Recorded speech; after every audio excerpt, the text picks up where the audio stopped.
Саламатсыздар ма?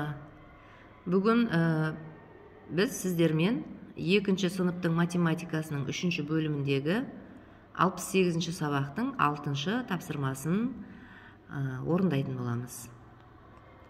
Қалам дәптерден қымбат, ал дәптердің бағасы қарындаштан қымбат. Қайсысы қымбат? Қарындаш па, әлде қалам ба? Әр заттың бағасын анықта деген тапсырма берілген. Бұл тапсырманы орындау үшін салыстыру әдісін қолданамыз, яғни салыстыру әдісімен шығарамыз. Ол үшін бізге әуелі мынандай ұзын сызық сызып алу керек. Оның бір басына қымбат сөзін жазып қоямыз. Екінші басына арзан сөзін жазып қоямыз.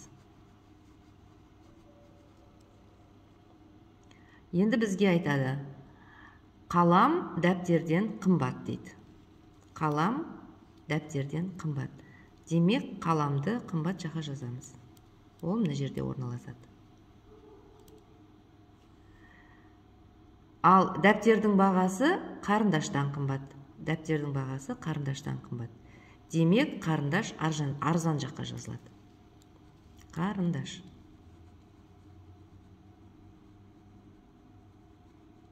Ал дәптер одан қымбат.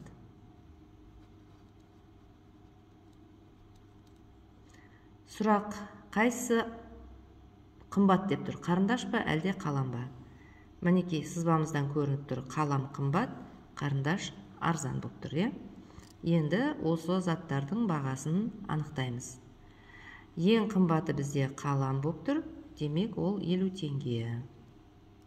Ең арзаны қарындаш. Демек, оның бағасы 15 теңге.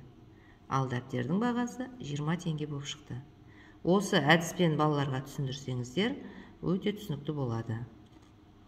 Егер де менің видеом пайдалы болған болса, маған тіркеліп, лайк басып қойыңыздар.